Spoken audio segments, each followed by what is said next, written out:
My name is Nina, and I found out my boyfriend was cheating on me on a Sunday morning, which is honestly the most disrespectful part of the whole story.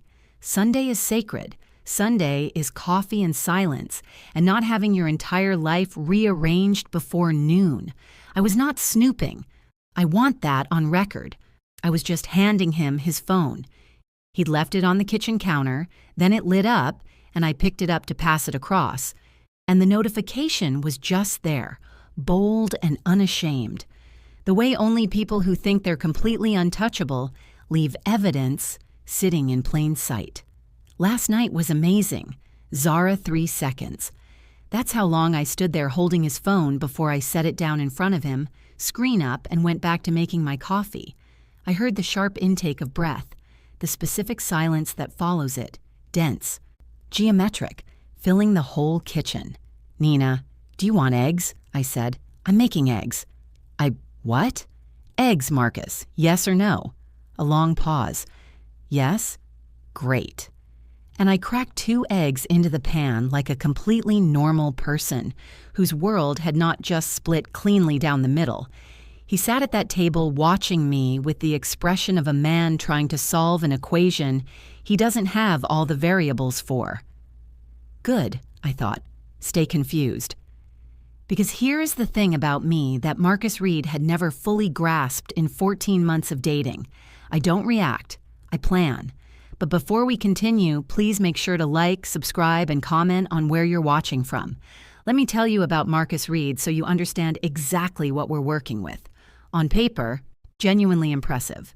One of the kind of man who makes a strong first impression and then, if you're not careful, coasts on it indefinitely.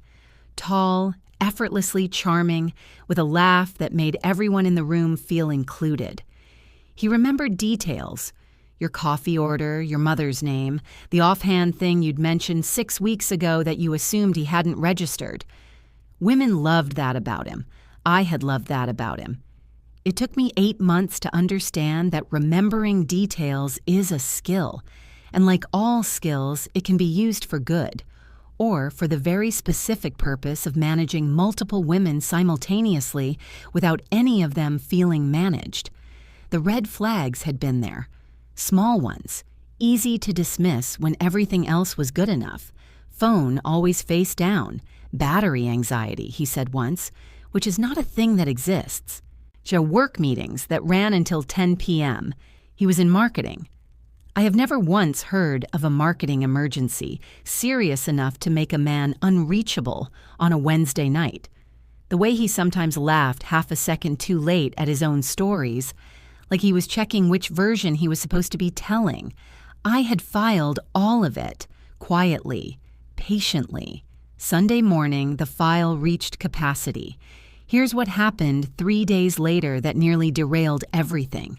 I had decided to play it calm, gather information, figure out who Zara was and how deep this went before I made a single move. The plan was clean and I was committed to it. Then his phone rang at 11 p.m. He was in the shower. The phone was on the nightstand, face down as always, and it buzzed and lit up, and the name on the screen was simply Z, 1 letter.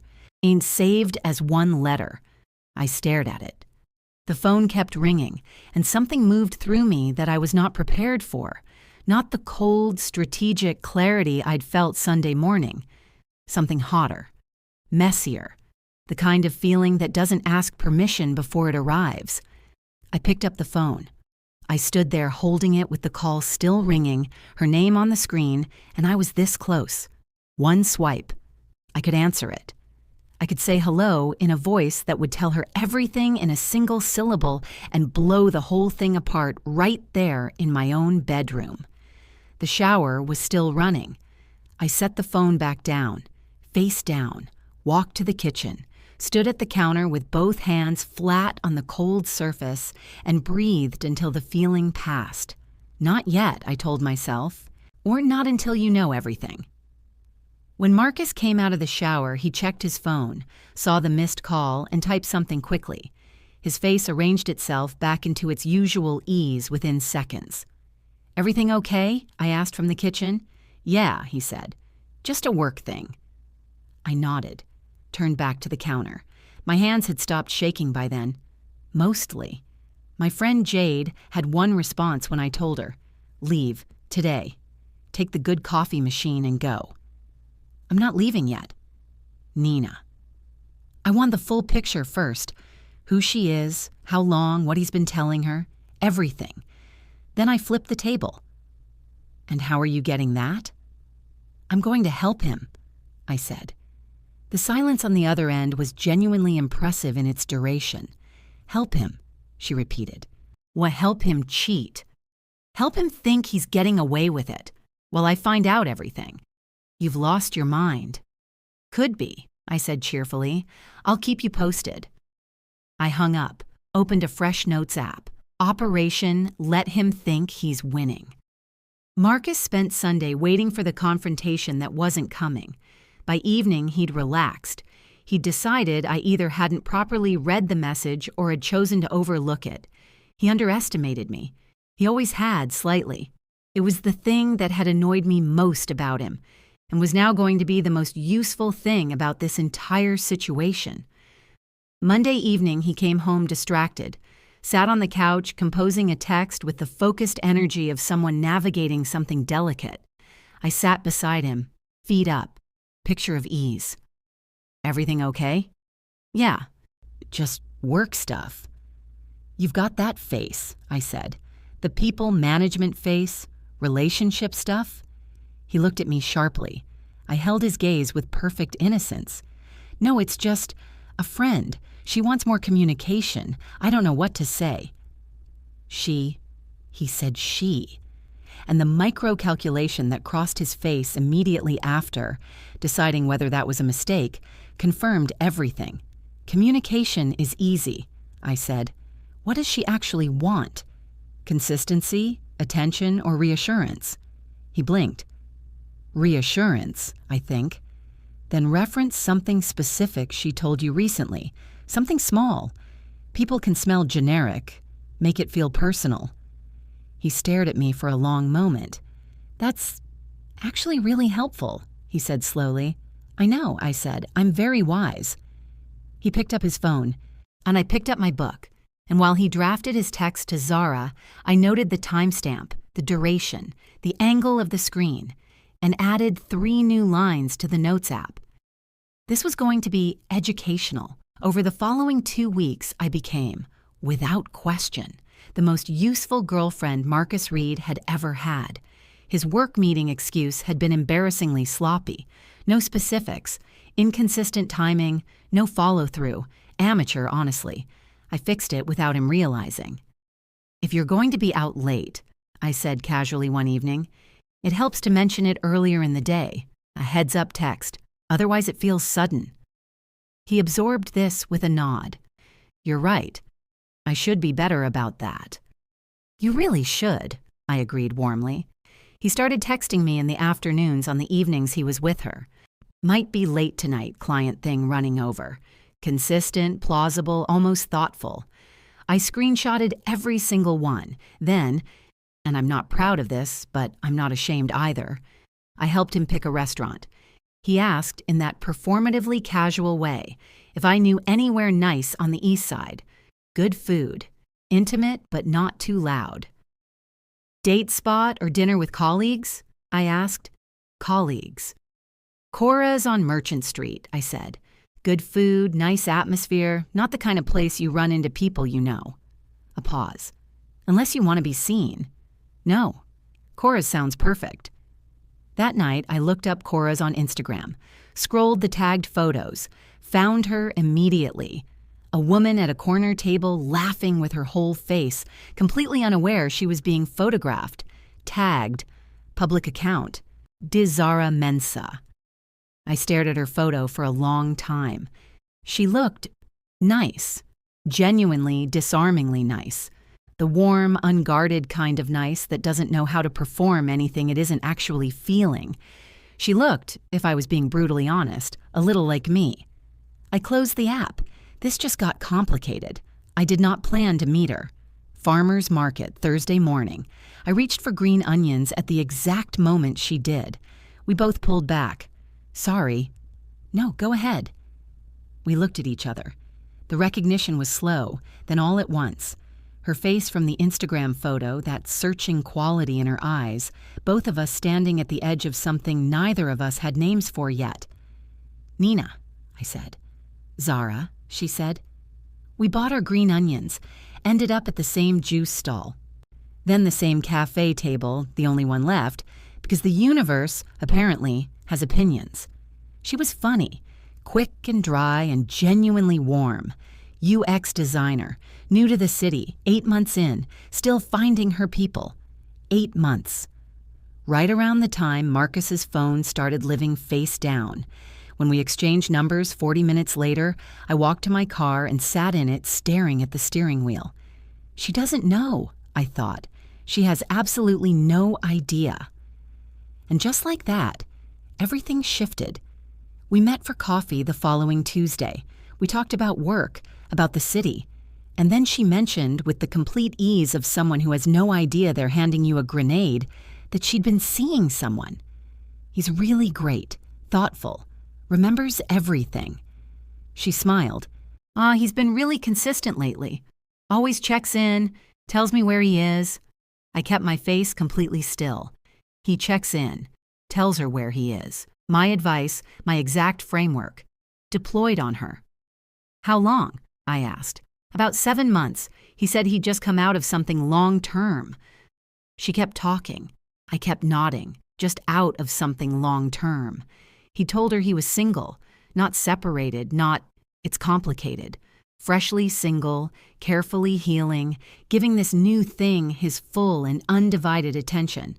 He's pretty private, she added. Doesn't post much, keeps things low-key. I actually like that about him. Private. Low-key. I thought about our last anniversary dinner. The photo Marcus had posted of us, no tags, faces angled away, captioned good people, in good food. Deniable even in the public record. The attention to detail was, I had to admit, genuinely impressive in the most infuriating way imaginable. He sounds very organized, I said. Doesn't he? She smiled. I smiled back. I told her the following week. Neutral ground, a park near her apartment, open air, space to react. I brought pastries because some conversations require carbohydrates. I laid it out clearly. No drama, no tears, just facts, in order, with specifics. My name, how long we'd been together, the photo from his cousin's wedding, him grinning at the camera with the complete confidence of a man whose worlds would never collide. I watched her face move through the stages. Confusion, the impulse toward denial, then the quiet, or devastating moment when months of memories get a retroactive edit applied to all of them at once. She put her coffee down. He told me he was single. I know. He said he'd just come out of something, that he was taking it slow with me. I know. I asked him directly once if there was anyone else. She stopped. He looked me in the eye, Nina. I know, I said quietly. She stared at the path ahead of us for a long moment. How long have you known? About you specifically. 3 weeks. That something was wrong. Longer. Why didn't you confront him? Because I wanted everything first. I paused. Zara. He came home stressed one night. Told me he was having trouble communicating with a friend. I gave him a framework. Consistency, specificity, reassurance. He used it on you. The expression that crossed her face was extraordinary. Shock. Disbelief. A flicker of dark, disbelieving humor. Then something that hardened into pure, blazing clarity. He used your advice, she said slowly, to manage me. Yes. She was quiet for 10 full seconds. He also told me he'd just come out of something serious, she said. Said he wasn't sure he was ready to trust someone again. I stared at her. He said that to you? Word for word. He said the exact same thing to me, I said. Month 2. I found it incredibly moving at the time. She let out a breath that was halfway to a laugh and halfway to something that had no name. Same story about his childhood dog? She asked. The golden retriever named Scout? Same punchline and everything. We sat with that for a moment. I made him soup, she said finally. From scratch, in January. He said he was sick. He was in Cape Town in January, I said. I dropped him at the airport. She turned and looked at me. I don't cook, Nina. I looked up a recipe. The soup alone, I said, is honestly enough. She laughed, sudden, sharp, slightly unhinged. I laughed too because it was either that or something much louder and far less useful. Okay, she said when we'd both settled. What does he think is happening right now? He thinks I don't know. He thinks you're happy. He thinks he's managed everything perfectly. She nodded slowly. Then let's let him keep thinking that, she said. Do for a little while longer. We did not plan anything illegal. We planned something better. Zara approached it like a product launch. Color-coded document, mapped failure points, contingency branches. I contributed the insider knowledge, his habits, his rhythms, the specific vanities he'd never been able to resist. He can't help performing when he has an audience, I told her. Give him a room that feels safe and he'll say everything. So we give him a room that feels safe, she said. Marcus had a birthday dinner coming. Close friends, low-key restaurant, relaxed atmosphere. He had invited me. He had also, confirmed via a casual mention on Zara's end, invited her. Framed it as a casual group thing, just some people he wanted her to meet. She had taken it as a meaningful step forward. He had not. That's in all his careful logistics, considered that the two of us had already met, had become friends, had compared calendars. Jade, when I briefed her, said only, "Front row, I will not make a single sound, I just need to be there." I got her a seat. The restaurant was warm and golden. Friday evening hum. Marcus arrived looking exactly like himself, easy, confident, completely at home in his own carefully constructed world. He found me at the table and kissed my cheek, told me I looked beautiful. He was relaxed in the way of someone who believes they've successfully managed every variable. He had not managed every variable.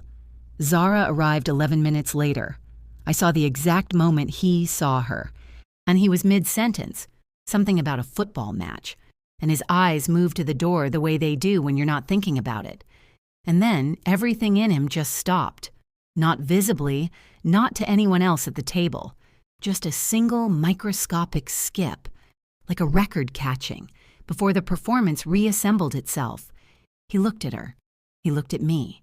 He looked at the empty chair beside me that Zara was already moving toward with the serenity of a woman who had practiced this exact entrance. "Hey, sorry I'm late," she said to the table. Sat down, looked across at Marcus with a warm, uncomplicated smile. "Happy birthday." His voice came out half a register too controlled. "Thanks, I didn't know you two." "We met at the farmer's market a few weeks ago," I said brightly. "Or it turns out we have so much in common." "So much," Zara confirmed, reaching for the bread basket and offering it to me first. "The green onions were really the turning point," I said. "Honestly, life-changing," she said. Jade, 2 seats down, took a very careful sip of her water. Marcus laughed. It came out exactly half a second too late. The dinner proceeded. And here is what no one tells you about a plan executed well. It doesn't need volume. It doesn't need confrontation or dramatic reveals. Those are for people who need the release. We didn't need the release. We needed him to understand, fully with no remaining ambiguity, that he had been seen. Every story he told, one of us could place. Every timeline he offered, the other quietly cross-referenced. When he mentioned being slammed with work last month, and I watched Zara absorb it behind her wine glass. When he laughed and touched my arm, I watched him watch her watching it. He stopped talking as much around the main course. By dessert, he had the look of a man sitting inside a building that is coming down around him, hearing each support give way, unable to do anything but wait. Then came the moment. He excused himself to take a call, stepped outside, stood visible through the glass, phone pressed hard to his ear. He was gone 4 minutes. When he came back in, his jaw was tight and his eyes went straight to Zara. He sat down, and Marcus Reed, who had built 14 months of careful performance on the assumption that he was the smartest person in every room, looked across the table at the two of us and made the worst possible decision available to him. He smiled, and that specific smile, the one that had worked on both of us once, the one that was supposed to be disarming. "You know," he said with a lightness that cost him visibly, "I feel like tonight was always going to end up here somehow." The table went quiet. I looked at him. "I think I owe you both." "Stop," I said, calm, quiet, final. He stopped. "Don't make a speech," I said. "Don't reframe this. Don't try to land somewhere likable." I picked up my glass. "You've been performing all night. You can stop now." The table was very still. Zara set down her fork.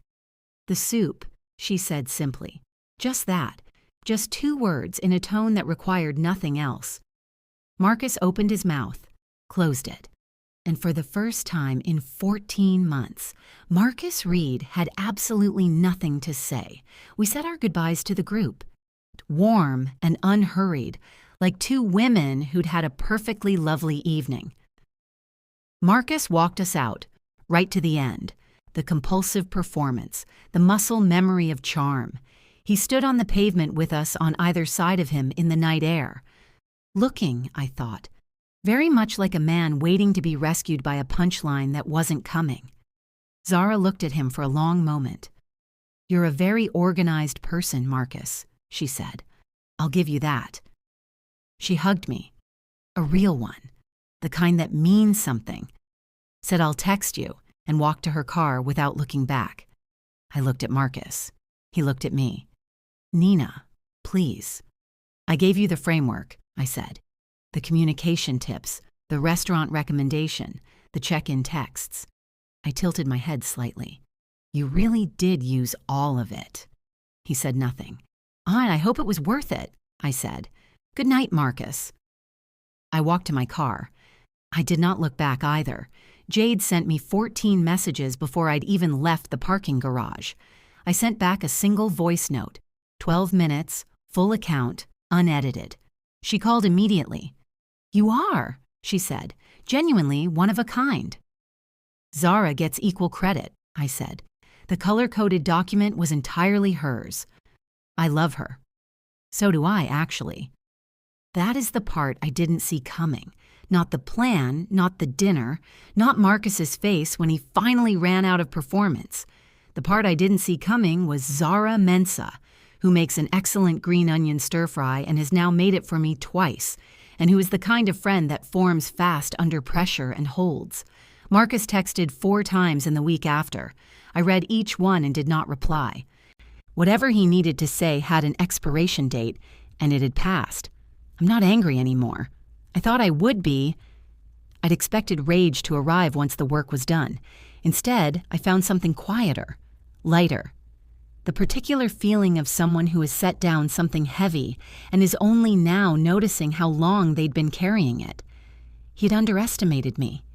He had thought the careful, strategic part of me would stay dormant, would stay hurt, would cry or confront or collapse into the kind of grief that makes someone easy to manage.